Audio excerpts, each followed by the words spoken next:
Raphaël vit en Israël et travaille comme guide touristique. Un jour, il guide un groupe d'Américains en visite sur la Terre Sainte.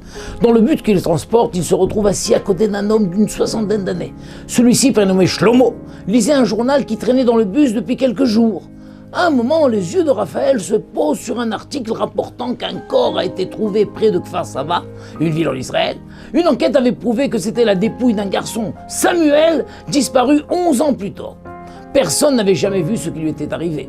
Le journal indiquait que récemment, plusieurs personnes ont été arrêtées et il s'est avéré que c'était eux qui avaient causé la mort du garçon et caché son corps. Le journal datait de plus d'une semaine et le corps avait été enterré entre-temps. Raphaël engage alors la conversation avec Shlomo. « J'étais à cet enterrement. C'était à Kfar Saba. Je gagne ma vie comme guide touristique, mais à part ça, je fais du bénévolat à la Hevra Kadisha de cette ville. » Shlomo répond « Vraiment ?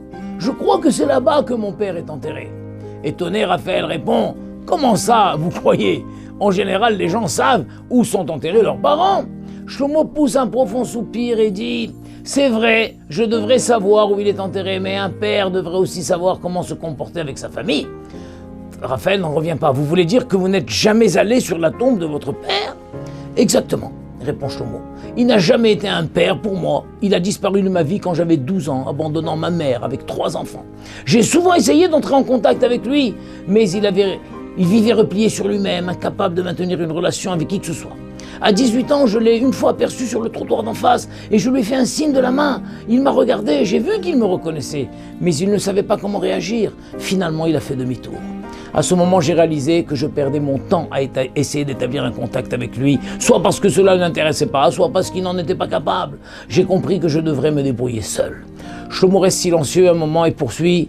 J'ai quitté Israël pour tenter ma chance en Amérique. Et j'ai réussi dans les affaires. Ma mère a quitté ce monde il y a plus de 20 ans et je n'ai plus jamais entendu parler de mon père. Je n'ai pas non plus cherché à savoir ce qu'il était devenu. Il y a 8 ans, j'ai appris par un cousin qu'il était mort. Mais il ne m'a pas dit où il était enterré.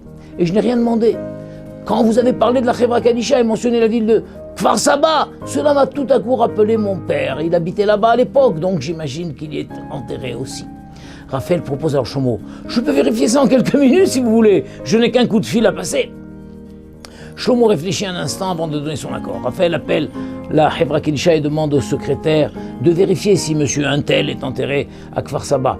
Après quelques recherches, le secrétaire répond « Oui, il est bien enterré ici. C'était il y a 8 ans, le 11 Sivan, très exactement. » Et là, Raphaël se demande s'il est en train de rêver. La date du jour était le 10 Sivan, la veille du jour anniversaire du décès de ce monsieur.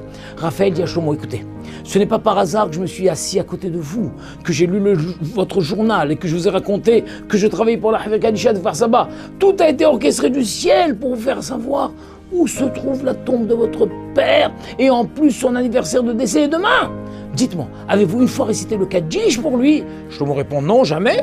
Comme je vous l'ai dit, il n'a jamais été un père pour moi. » Peut-être, reconnaît Raphaël, mais dire le Kaddish reste pour vous une obligation malgré tout. Venez avec moi demain à Kfar Saba. Nous irons au cimetière et vous réciterez le Kaddish. On se débrouillera pour trouver un minyan. Shlomo hésite, mais finit par accepter. Le lendemain, les deux hommes se rendent au cimetière et trouvent la tombe en question, mais l'endroit semble désert et impossible de réciter le Kaddish sans minyan. Ils restent là un long moment sans savoir quoi faire.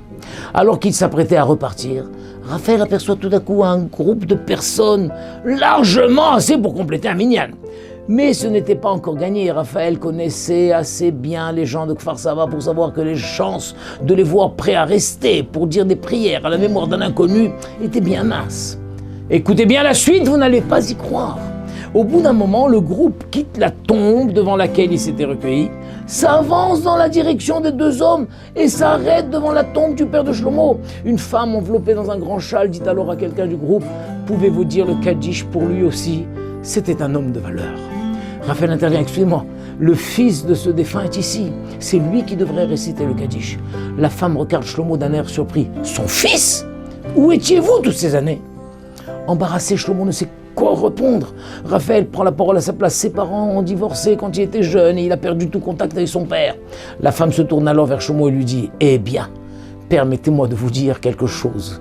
Votre père était un ange. » Shlomo ne pouvait pas le croire. Son père, un ange ? Alors qu'il avait abandonné toute sa famille, la femme poursuit. « Je suis la mère du petit Samuel qui a disparu il y a 11 ans. À l'époque, personne ne s'en est soucié. Pendant 1 mois, la police a fait des recherches, puis ils ont abandonné le dossier. Votre père a été le seul à persévérer, à continuer à mener l'enquête, à poser des questions et à essayer de retrouver des traces. Il ne roulait pas sur l'or, mais sachant que je suis veuve, il m'a aussi aidé sur le plan financier et m'a trouvé un avocat. Avant sa mort, il m'a confié le nom d'un établissement scolaire en me disant qu'à son avis, certains de ses élèves étaient liés à la disparition de Samuel. Il y a quelques mois, on a réouvert le dossier de mon fils et grâce aux informations que votre père avait données, ils ont trouvé les coupables. Il s'agissait des élèves de l'établissement que votre père avait signalé. La police les a interrogés, ils ont avoué et le corps de mon fils a été retrouvé. Je dois beaucoup à votre père et à sa mort. Je me suis assuré qu'il ait un enterrement convenable et qu'on dise le Kaddish pour lui durant l'année de deuil. Et il ne m'a jamais dit qu'il avait un fils. Shlomo et Raphaël sont stupéfaits par ce qu'ils viennent d'entendre. Raphaël raconte ensuite toute l'histoire à la femme. Sa rencontre avec Shlomo dans le bus, le journal qui parlait de l'enterrement de Samuel, la date du 11 Sivan, etc. Il termine en lui disant « C'est absolument incroyable.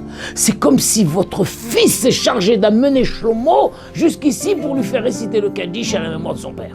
Il est impossible d'expliquer autrement cette série de coïncidences. » Tous ceux qui se trouvaient là étaient abasourdis. L'intervention divine pour tous était évidente.